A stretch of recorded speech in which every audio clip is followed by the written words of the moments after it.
Hello my dear golgappa jalebi. कैसे हैं आप लोग? मेरे दुर्गा काली करण अर्जुन, अच्छे तो हैं ना आप लोग? एकदम फर्स्ट क्लास टकाटक। स्वागत करते हैं हम आपका, आपके अपने एक बिहारी सब पे भारी परिवार के क्लास में। देखिए, अगर आसपास आप कहीं भागे हुए हैं तो जल्दी दौड़ के कूद के फान के चले आइए। काहे कि हम लोग करने वाले हैं क्या? करंटवा के साथ जबरदस्त अफेयर होगा आज हम लोग का, है कि नहीं? तो जल्दी चले आइए। इससे पहले कि हम लोग करंट के साथ अफेयर अपना शुरू कर दें जम के, हम आपसे कुछ पूछना चाहते हैं। पूछना ये चाहते हैं कि टेल मी कि आप लोग अपना स्वास्थ्य का बढ़िया से ध्यान रख रहे हैं कि नहीं? साथ में मम्मी पापा का हाल चाल बीच बीच में पूछते हैं कि नहीं? और ये भी कि कुछ कमजोरी होता है जो हम लोग को बहुत परेशान करता है। सुबह उठिए, उठने के बाद ही पहला ख्याल दिमागवा में क्या आएगा? अरे अरे, थोड़ा और सूत लेते हैं, 5 मिनट 10 मिनट। ये सब भयंकर कमजोरी हम लोग को पकड़े रहता है। ऐसा कमजोरी है ना अगर, तो इसको लतियाते रहिए, छोड़िएगा नहीं। तो आइए मुस्कुराते हुए शुरू करते हैं स्टडी विथ स्माइल। लेकिन उसके लिए हमको चाहिए होगा आपका करोड़ों का मुस्कान। अरे आपसे मिलके मेरा दिल हो जाता है बाग बाग। आप बहुत यूनिक हैं, मेरे लिए हैं एकदम खास। तो आपका ब्यूटी ब्यूटी स्माइल तो बनता है ना, लेकिन ऐसे तो आप दीजिएगा नहीं, तो हमको तो कुछ तो करना ही पड़ेगा। तो सुनिए, कछु सुनाते हैं हम आपको भोजपुरी स्टाइल में। का हाँ, का सुनाए? कौन सा बात सुनाए? का सुनाया जाए भाई? हाँ चलिए, एक ठो सूझा है मजेदार। होता का है कि एक बार एक बॉयफ्रेंड गर्लफ्रेंड रहता है, दोनों में झगड़ा हो जाता है। किस बात पर? वो बात ये कि हम दोनों में ज़्यादा समझदार कौन है? लड़की बोलती है, देखो सुनो, हम तुमसे ज़्यादा स्मार्ट हैं। देखता है हमरे आगे पीछे कितना लड़का लोग घूमता रहता है। कहता है, काहे का स्मार्ट जी हैं? तुम ब्यूटी पार्लर जाके अंट संट पोतवा के मुंह पे 1000 2000 रुपया खर्चा कराती हो, तब जाके ऐसी लगती हो। हम लोग, हमको देखो तुम, सैलून जाते हैं 20 30 रुपया देते हैं और निकल के सलमान खान टॉम क्रूज वाला लुक दे डालते हैं। बताओ, जो करने के लिए तुमको 1000 2000 लगता है वो हम 20 30 रुपया में कर देते हैं। तो बोलो कौन समझदार हुआ? जय हो जय हो, का जमाना आ गया है। तो चलिए, अब कुछ प्यारा प्यारा मीठा मीठा आप अपने दोस्त दोस्तिनी के साथ पढ़ के हम लोग शुरू करते हैं करंट के साथ अफेयर। Let's do it. जिंदगी में रिस्क लेने से कभी डरो मत। जिंदगी में रिस्क लेने से कभी डरो मत। या तो जीत मिलेगी और हार गए तो सीख मिलेगी। चलिए अब शुरू हो जाते हैं हम लोग करंट के साथ। आज हम लोग उसको पकड़ के कोने में ले जाएंगे, उसको कहेंगे देखो, आराम से मानेगा कि हालत ख़राब कर डालें। आराम से मान जाओ, रोज़ हम लोग को सताओ मत। तुम्हारे चक्कर में कितना प्रॉब्लम हम लोग को होता है, तुम कछु जानता भी है? सबसे बड़ा भौकाल है तुम ऐसा जी का जंजाल है कि तुमको न छोड़ते बनता है न पढ़ते बनता है। रोज़ न्यूज़पेपर पढ़ो तो मैगजीन पढ़ो तो न्यूज़वा सुनो, माथा में भौकाल मचाए हुआ है तुम। ससुरा तुमको छोड़ेंगे नहीं अब हम लोग। हाँ,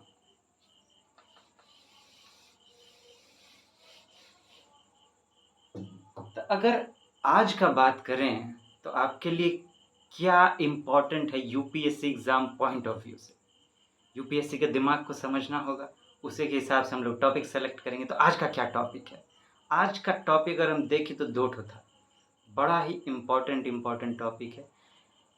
एक टॉपिक था इकोनॉमी से रिलेटेड। क्या पहला टॉपिक क्या है? Angel tax.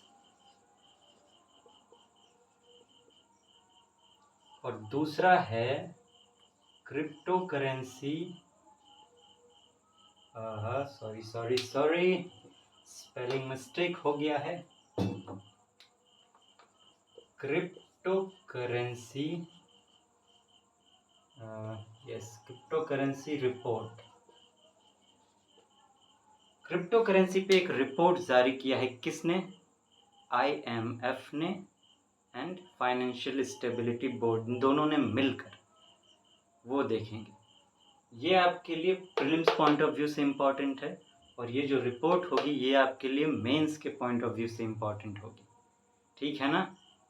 आइए शुरू करते हैं। एंजल टैक्स, ये इकोनॉमी से रिलेटेड टॉपिक है। इस पर यूपीएससी जो है क्वेश्चंस पूछता है, पहले भी पूछ चुका है, और ऐसे यूनिक वर्ड्स पर क्वेश्चंस पूछता है। ये एंजल टैक्स न्यूज़ में क्यों था? Sorry mark. Angel tax news में क्यों था? गवर्नमेंट ने अभी किया क्या है कि एंजल टैक्स, उस पर टैक्स थोड़ा सा कम कर दिया है। ज़्यादा टैक्स था, थोड़ा सा कंसेशन दिया है उस पर। एंजल सुन के तो लगता है आहा, कौन परी आसमान से उतर के आ गई हो। हम लोग भी गाना गा रहे हैं, परदेसियों से ना अखियां मिलाना, परियां उड़ के आई हैं, उड़ के है जाना। जय हो। तो एंजल टैक्स कितना टैक्स लगाएंगे समझ में नहीं आता है। ससुरा कभी जीएसटी लगा डालते हैं, कभी एक्साइज टैक्स लगा डालते हैं, कभी कौन टैक्स लगाते हैं। पता चला आओ टैक्स जाओ टैक्स भी लगने लगा अब, कि भैया सुबह नहीं उठे तो उस पर से भी तुम्हारे ऊपर टैक्स, रात में समय पर नहीं सोते तो उस पर भी तुम्हारे ऊपर टैक्स, आने वाले समय में पता नहीं कौन टैक्स लग जाएगा। तो ये एंजल टैक्स क्या है, मैंने कुछ पॉइंट्स इस पर आपके लिए नोट किए हैं जो मैं आपको देने जा रहा हूँ। काइंडली नोट इट, देख लीजिए आप, और उसके बाद मैं पहले लिखता हूँ, फिर हम लोग बात करेंगे उस पर क्या कहते हैं। हाँ आइए। Angel tax. Angel tax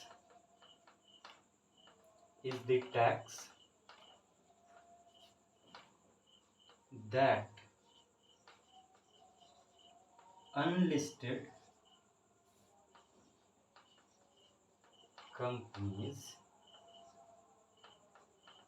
startups are liable to pay on the capital they raise through the issue of shares। Angel tax क्या है? एंजल टैक्स है, angel tax is the tax that unlisted companies, unlisted companies माने जिसको government ने अभी authorise नहीं किया है, अपने लिस्टिंग में शामिल नहीं किया, जिसको स्टार्टअप्स भी आप कह सकते हैं, ऐसा स्टार्टअप जो अभी स्टार्ट ही हुआ है उसका लिस्टिंग नहीं हुआ है, are liable to pay on the capital they raise through the issue of shares. इसको हम लोग समझने का कोशिश करते हैं। क्या मान लीजिए कोनो नयका कंपनी को खुला, इसको स्टार्टअप कहेंगे, अब बूमा बूम किया, माने अच्छा दौड़ रहा है, अच्छा चल रहा है कंपनी, अब आदमी लोग उसका शेयर खरीदना चाहता है, निकले कि हम खरीदें जल्दी से। अगर उसको लग रहा है कि हम एक ब्रांड बन चुके हैं, नया स्टार्ट, हम अगर नया स्टार्टअप को कि हम ब्रांड बन चुके, अगर हम शेयर इशू करेंगे तो सब एकदम जोर तरीके से जल्दी खरीदेगा, मेरा शेयर खूब बिकेगा। तो वो करता क्या है ऐसे में कि अपना शेयर का वैल्यू बढ़ा देता है एज कंपेयर टू दूसरे जो होते हैं और मार्केट में स्टार्टअप्स जो जिनका स्टॉक इसके बराबर ही है। जैसा स्टॉक इसका है, जैसा शेयर इसका, वैसा ही शेयर उसका भी है, लेकिन इसके शेयर का डिमांड अधिक हो गया है तो ये अपना वैल्यू बढ़ा देता है। नहीं तो जो मार्केट में मिलना चाहिए इसको वैल्यू, वो दूसरा है, लेकिन ये उस मार्केट वैल्यू से अपने वैल्यू को ऊपर कर देता है। तो जब ऊपर करता है तो इसको प्रॉफिट ज़्यादा होगा, तो वही जो एक्स्ट्रा प्रॉफिट इसको होता है, उस प्रॉफिट पर सरकार जो है टैक्स लगा देती है पकड़ के कि अरे तुम ज़्यादा कमा लेगा, क्या बुझता है रे, हाँ ऐसे कैसे तुम ज़्यादा कमा लेगा, उतना ही कमाओ जितना ज़रूरत है, ज़्यादा कमाया ना तो हम खींच लेंगे, यही गड़बड़ है। उसी जो एक्स्ट्रा शेयर वैल्यू पे जो कमाई होता है, प्रॉफिट होता है, उस पर जो सरकार टैक्स लगाती है उसको कहते हैं एंजल टैक्स। बताइए काहे का एंजल भैया, काहे का एंजल? अरे कोई एंजल बन के आया हमरा मदद करने के लिए, हमरा शेयर खरीदा और उस पर हमको प्रॉफिट हुआ, हम कहे ओह एंजल आके हमरा मदद किया। आप आके लूट लिए मेरा, तो जब लूटिए लिए मेरा तो काहे का एंजल भैया, कल्याण हो गया मेरा। तो अब हम आपसे कहे कि हम आपको एक रिपोर्ट के बारे में बताएंगे। आप जानते हैं क्रिप्टो करेंसी डिजिटल करेंसी एक तरह का है, डिजिटल, जिसका कोई मॉनेटरी, जैसे हम लोग के पास नोट होता है ढेवा, 100 रुपया का नोट, 500 का नोट, 2000 का नोट, अलग अलग नोट। डिजिटल करेंसी क्या है, डिजिटल फॉर्म में है, वो कोई मटेरियलिस्टिक फॉर्म में नहीं है। क्रिप्टो करेंसी एक तरह का डिजिटल करेंसी है। उस पर एक रिपोर्ट जारी हुआ है जो IMF, इंटरनेशनल मॉनेटरी फंड, और कौन, फाइनेंशियल स्टेबिलिटी बोर्ड, ये दोनों ने मिलकर एक रिपोर्ट जारी किया है। IMF and FSB, financial stability board,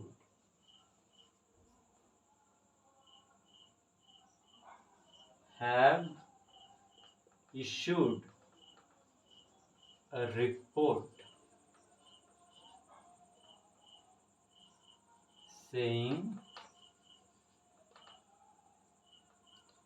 क्या कह रहे हैं उसमें वो रिपोर्ट, उस रिपोर्ट में क्या कहा जा रहा है? आप जानते हैं कि क्रिप्टो करेंसी जब आया तो पूरा दुनिया में बवाल मच गया, खासकर सेंट्रल बैंक लोग क्या कहते हैं, नहीं बिल्कुल नहीं, इस करेंसी को लागू नहीं किया जा सकता, बिल्कुल नहीं, ये जो है ना ये बहुत गुड़गोबर करेंसी है, ये पूरा सिस्टम बिगाड़ के रख देगा। यही दोनों रिपोर्ट जो है, एक रिपोर्ट इन दोनों के द्वारा जारी किया गया जिसमें बताया गया कि क्रिप्टो करेंसी से क्या क्या प्रॉब्लम हो सकता है, या इसको दूसरे शब्द में ये कहें कि ये मानते हैं कि क्रिप्टो करेंसी एक प्रॉब्लम है, उससे बचने के लिए क्या किया जाना चाहिए, उस पर ये तो मेंस में अगर ऐसे आता है क्वेश्चन कि क्रिप्टो करेंसी का क्या प्रॉब्लम है, तो वहाँ पे या क्रिप्टो करेंसी से बचने के लिए ये जो है बचने के लिए क्या किया जा सकता है, तो आप इस रिपोर्ट का वहाँ पर चर्चा करें। इसमें जो उन्होंने दिया तो आपके मार्क्स जो हैं बूमा बूम करेंगे, गजब मार्क्स आएगा, क्योंकि आप एक ऑफिशियल रिपोर्ट दिखा रहे हैं। चलिए क्या बताया उन्होंने इसमें,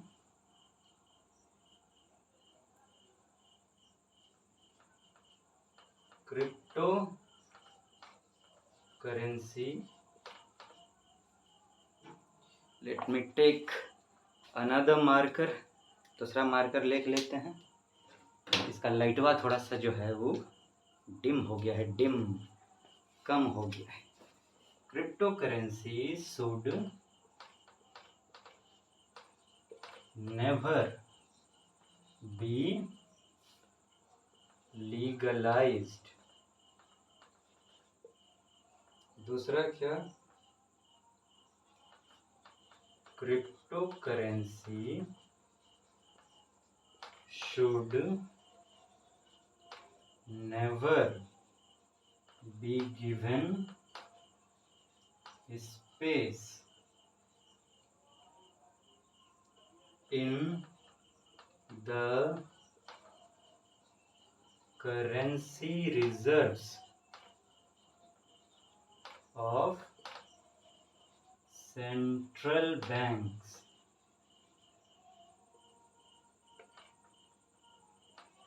A clear-cut tax should be imposed upon crypto assets. Every country should protect its monetary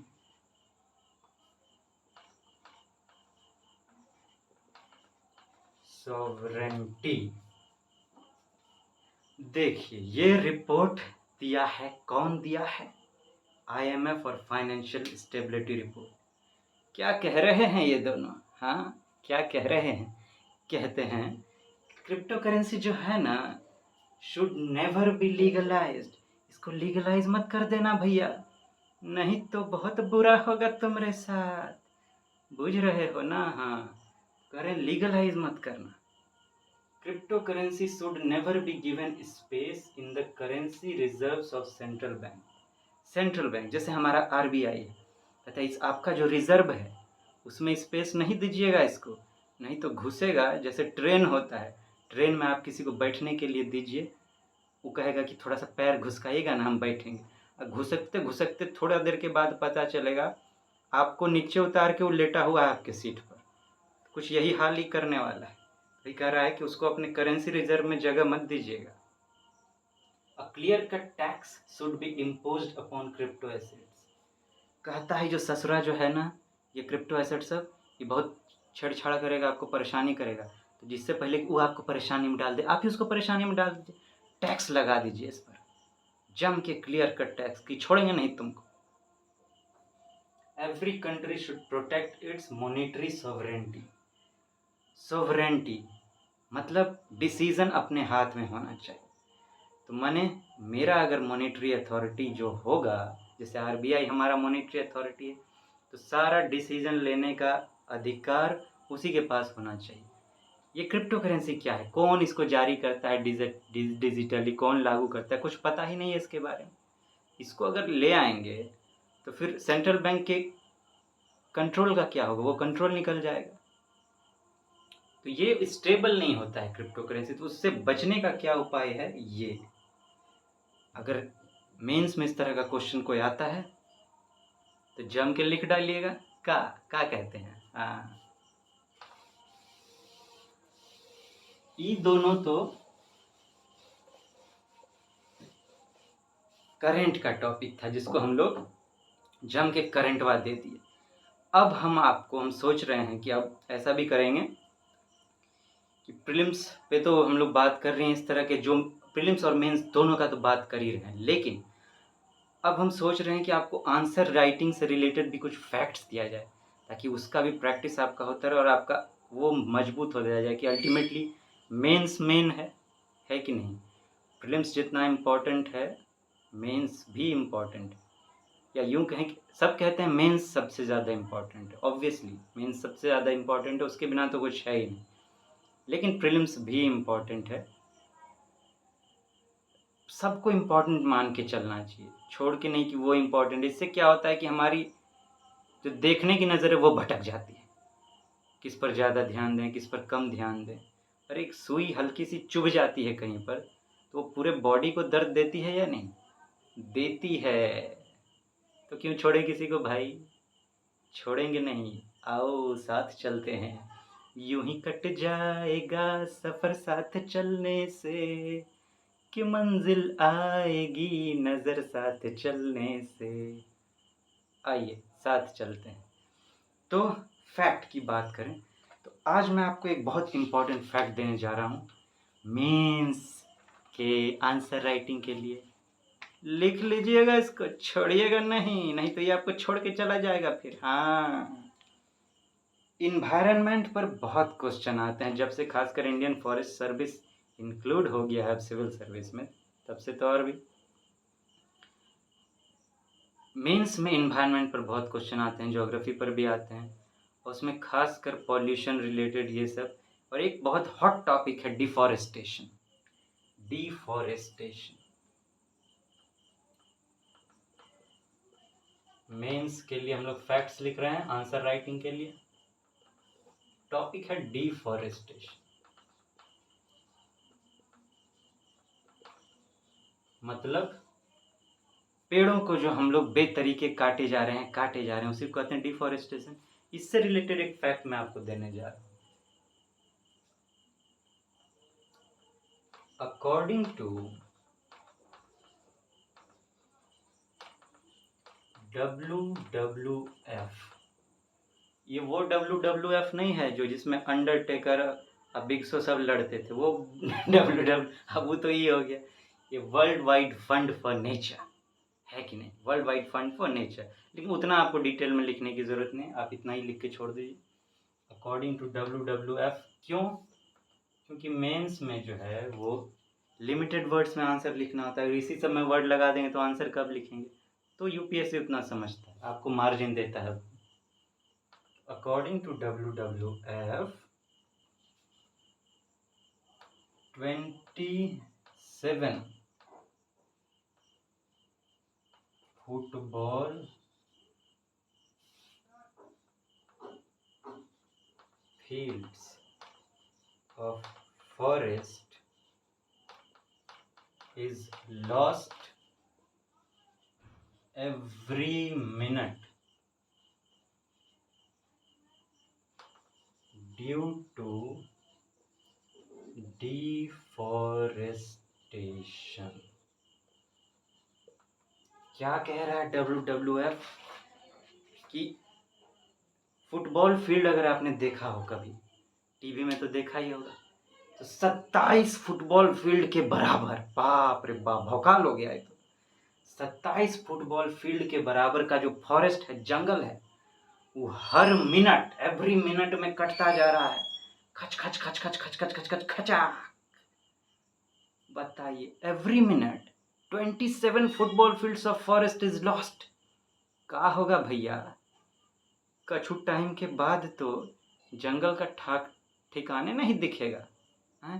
तो पॉल्यूशन कितना हो जाएगा सोचिए। पेड़ क्या करते हैं, कार्बन डाइऑक्साइड सोखते हैं, ऑक्सीजन देते हैं।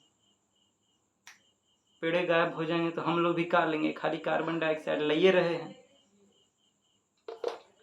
This is the fact, you have to use it in the answer writing in the most fine वे।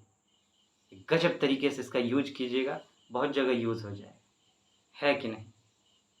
कैसे कैसे यूज कर सकते हैं इसको? एक तो डिफॉरेस्टेशन वाला टॉपिक में करबे करेंगे, ऊपर से जब इन्वायरमेंट पॉल्यूशन का बात आएगा, इन्वायरमेंट कंजर्वेशन का बात आएगा, तो बताएंगे कि हम लोग क्या कर रहे हैं।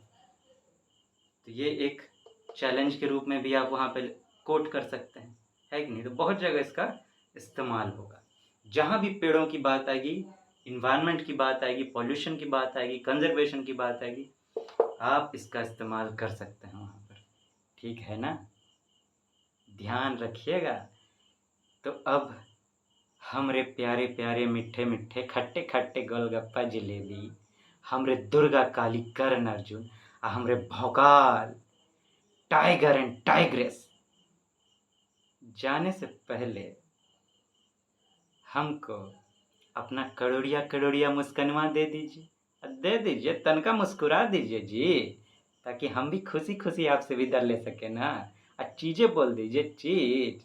हाँ चलिए, झूठ मूठ एक ऐसे ही सेल्फी ले लेते हैं साथ में।